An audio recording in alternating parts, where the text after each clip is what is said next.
창세기 29장 15절부터 25절을 가지고 말씀드리겠습니다. 거짓과 부도 수표가 야곱 시대에도 있었습니다. 라반과 야곱 사이에 있었던 일입니다. 외삼촌과 조카고 그리고 장인과 사위라고도 할 수 있습니다. 야곱의 결혼식에 대한 말씀입니다. 라반과 야곱의 근로 계약이 맺어졌습니다. 15절부터 19절에 라반은 야곱에게 일을 시키면서 품삯을 뭘 줘야 하는지를 물었습니다. 아무리 족하지만 공짜로 일을 해서는 안 된다고 했습니다. 이게 사람의 도리입니다. 또 사람의 살아가는 일이 이러해야 되죠. 야곱은 외삼촌의 둘째 딸 라헬과 혼인을 하게 해달라고 합니다. 그래서 7년간 일을 해주기로 했습니다. 라반과 자기 딸을 조카에게 주는 것이 낫다고 하면서 함께 살자고 했습니다. 이래서 야곱은 7년 동안 라반 집에서 머슴살이를 하게 됩니다. 야곱이 주고자 한 노동을 라반이 받기를 원했습니다. 라반이 주고 싶은 딸을 야곱은 받기를 원했습니다. 사람들 사이에 계약을 할 때는 서로 주고받는데 주고받는 것이 맞아야 계약이 성립됩니다. 야곱은 취직이 되었고 결혼도 하게 되었습니다. 라반은 일꾼을 얻었고 좋은 사익감도 얻었습니다. 마다할 일이 없습니다. 그리운 누이의 아들이니 더 말할 것이 없었습니다. 야곱과 라반이 시작은 이렇게 좋았습니다. 야곱은 아버지 이삭이 부자였지만 신부에게 줄 지참금이 없어서 노동을 해서 갚아야만 했습니다. 그런데 사실은 일을 하면서 더 많은 것을 배울 수 있습니다. 어쩌면 학교보다 일을 통해서 더 많은 것을 배우게 됩니다. 20절에 야곱은 라헬을 아내로 맞으려고 7년 동안이나 일을 하면서 라헬을 사랑하기 때문에 7년이라는 세월을 마치 며칠같이 느꼈다고 했습니다. 에서는 이미 여러 번 혼인했습니다. 그러나 야곱은 쌍둥이이면서도 7년을 또 더 기다려야만 했습니다. 그러나 야곱은 에서와는 비교하지 않았습니다. 에서와 비교하는 생각조차 없었던 것 같습니다. 자신의 신세를 한탄하지 않았습니다.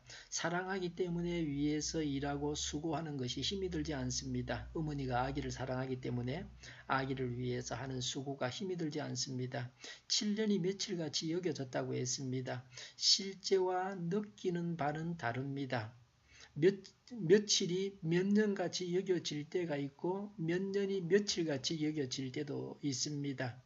어떤 마음을 가지느냐에 따라서 전혀 다릅니다. 하나님을 사랑하고 이웃을 사랑하는 마음으로 하는 수고는 힘이 들지 않습니다. 사랑 때문에 수고하는 것이 즐겁습니다. 일을 하면서 힘들어하는 것은 사랑이 없기 때문입니다. 21절에 약속한 기한이 다 되었습니다. 야곱이 장가가게 해달라고 요청했습니다. 야곱의 혼인입니다. 22절에 라반이 그 고장 사람들을 다 청해놓고 잔치를 베풀었다고 했습니다. 그 당시에도 잔치에 많은 사람들을 초대했습니다. 살짝이 몰래 하는 것이 아니라 공개적으로 공식적으로 결혼했다는 것을 그 주변 모든 사람들에게 알리는 것입니다. 그래서 혼인생활을 잘하게 하는 것입니다. 아주 훌륭한 결혼 제도입니다. 그런데 야곱의 가족들은 초청 대상이 아니었습니다. 아마도 너무 멀었기 때문에 초청하지 않는 것이 통상적인 예였던 것 같습니다.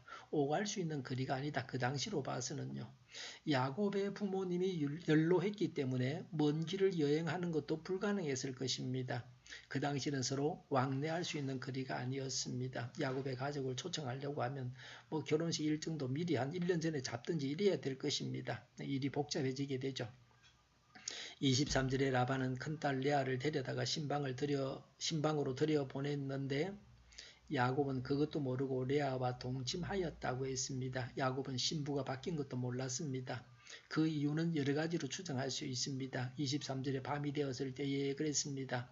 낮에 결혼식을 하는 것이 아닙니다. 우리나라는 낮에 결혼식을 하는데 그 지역은 밤에 결혼식을 했습니다. 신부를 바꾸어도 알아보기 힘들었습니다.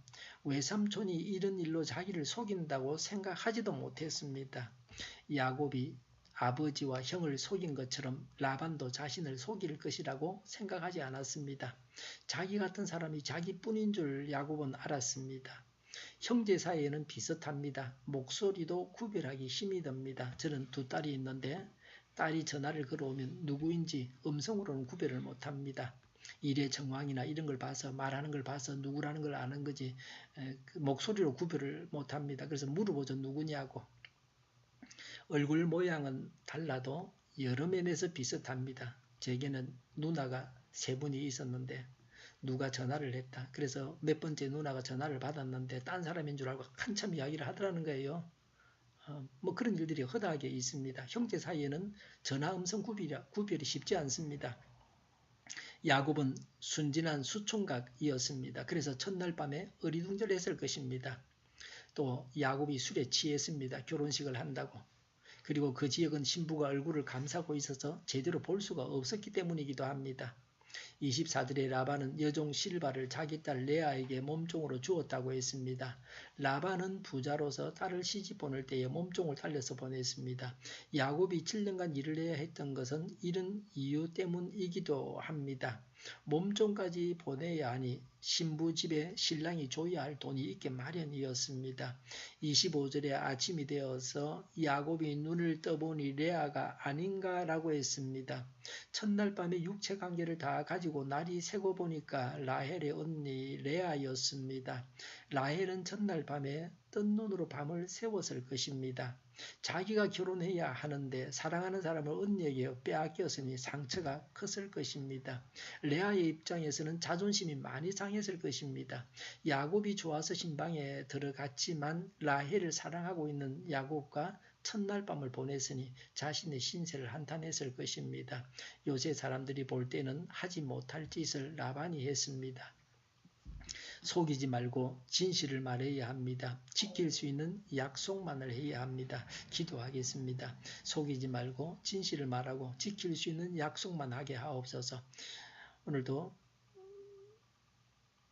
주일을 잘 준비하고 내일은 하나님 앞에 아름다운 예배를 드리게 하여 주시옵소서. 우리 동일교회가 만구는 집 하게 하여 주시옵소서. 예수 이름을 명하노니 모든 병만은 물러가고 몸의 모든 부분들은 온전하게 될지어다. 신유의 기적을 베푸셔서 저희의 질병을 고쳐 주시옵소서. 저희와 교회와 이 나라의 민족을 불쌍히 여겨 주시옵소서. 독재 정권이 무너지고 평화 통일을 이루고 민족 번영의 길로 나아가게 하여 주시옵소서. 전쟁 위험이 사라지게 하시며 북한의 핵 문제를 해결해 주시며 신앙의 자유를 누리며 살게 하여 주시옵소서. 하나님을 대적하는 세력들이 바로 망하게 하시며 국회가 하나님이 기뻐하시는 법만을 만들게 하시며 지구상에서 하나님을 대적하는 모든 법과 내기들이 즉시 사라지게 하여 주시옵소서. 대통령이 통치를 잘하게 하시며 지진이 일어나지 않게 하시며 출산율이 올라가게 하시며 에너지 정책, 친화 또 재활용 정책을 제대로 세워서 집행하게 하여 주시옵소서. 늘 맑은 공기를 마실 수 있게 하여 주시옵소서.